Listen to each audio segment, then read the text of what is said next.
find the coordinates of any stationary points on each of these curves. So we know that stationary points occur when the gradient is equal to 0. So in each of these cases we are going to differentiate and make our gradient function equal to 0. So the first function, y equals 2x minus 3 to the power 5. To differentiate this, we're going to use the chain rule because I've got the 2x minus 3 inside the power 5 function. So we'll differentiate the power 5 function first. So we're timesing by 5 and then taking 1 away from the power, so the new power is 4 now. And now by the chain rule we have to multiply this by the derivative of the inside. The derivative of 2x minus 3 is 2. So simplifying this, the 2 times the 5 is 10. So this is my gradient function, and at the turning point I'm going to make this equal to 0. I can now divide both sides by 10.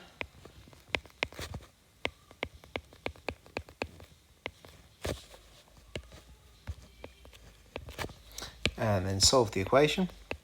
If I take the fourth root of both sides, I see that 2x minus 3 is equal to 0. Add 3 to both sides and divide by 2, and we find that x is 3 over 2. So that's the x coordinate of the turning point, of the stationary point, and now I can substitute that back into the original function here. So 2 times 3 over 2 minus 3 to the power 5, and we see that y is 0. So the coordinates of the stationary points are 3 over 2, 0. Moving on to part B. Again, we still want the stationary points, so we're differentiating this. We've got x squared minus 4 inside the power 3 function.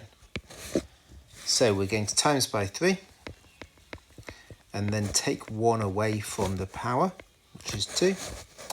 And then we want to, by the chain rule, multiply this by the derivative of the inside function. When we differentiate x squared, we get 2x. And we can simplify that. The 3 times 2x is 6x. And so this is my gradient function in its simplest form. And I'm going to make that equal to 0 for the stationary points. And now I can see that that is going to equal 0 if either the 6x is equal to 0, so x is equal to 0, or if the x squared minus 4 equals 0, which is going to be when x squared is equal to 4, which is going to be when x is equal to 2, or x is equal to minus 2. And so these are the 3 x coordinates of my stationary points. And I can substitute each of those back into the original function here to work out the y coordinates. So if I substitute 0 in there, 0 squared is 0, take away 4 is minus 4, minus 4 cubed is minus 64. And when I substitute 2 into that function, I get 0. When I substitute minus 2 into that function, I get 0. So my 3 stationary points are 0 minus 64, 2, 0, and minus 2, 0. Question C. So let me just create a bit of space here. And I'll use different colours to put there. Right, we're differentiating the 8x minus e to the power 2x. The 8x will differentiate just to be 8. The e to the power 2x Well, I've got 2x that's inside the exponential function. So we'll differentiate the exponential function first. So e differentiates just to be e. And then we have to multiply this by the derivative of the inside function. When we differentiate the 2x, we get 2.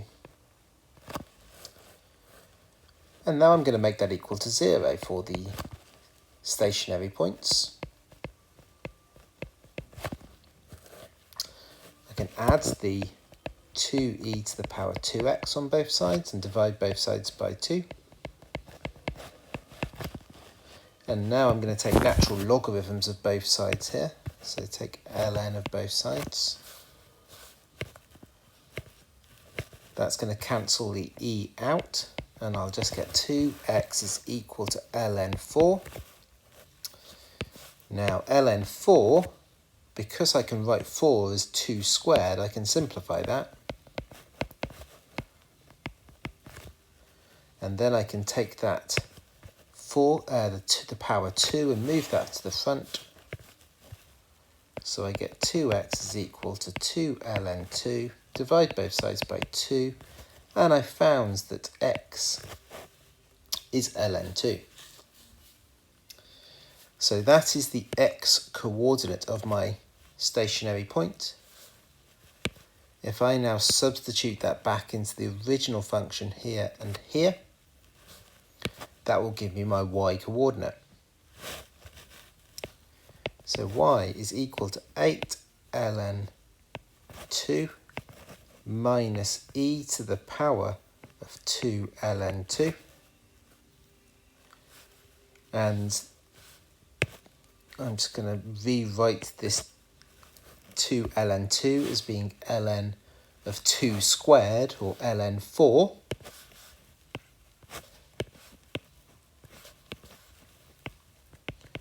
So that the e and the ln cancel out.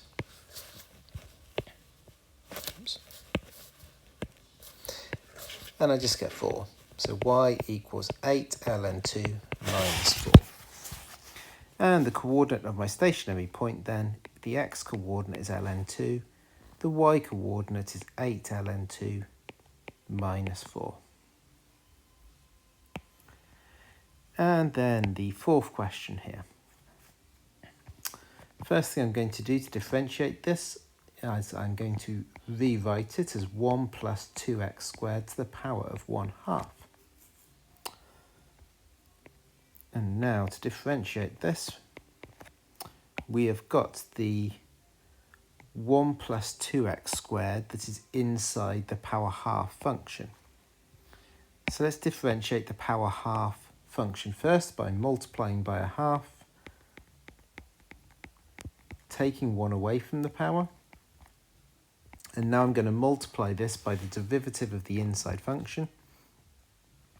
When I differentiate the 1, that's going to disappear. When I differentiate the 2x squared, I get 4x.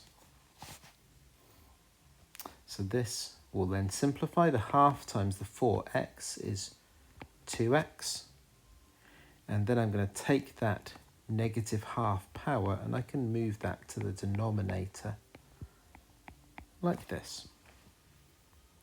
So this is my gradient function. And for the turning point, that's going to equal 0. I can then times both sides by the 1, by my denominator here. So times both sides by the 1 plus 2x squared to the power of 1/2. And I just find that 2x is equal to 0. All x is equal to 0. That's the x coordinate of my stationary point. For the y coordinate, substitute that back into the original function here, and I find that y is equal to the square root of 1, which is just 1. So 0, 1 is the stationary point on that curve.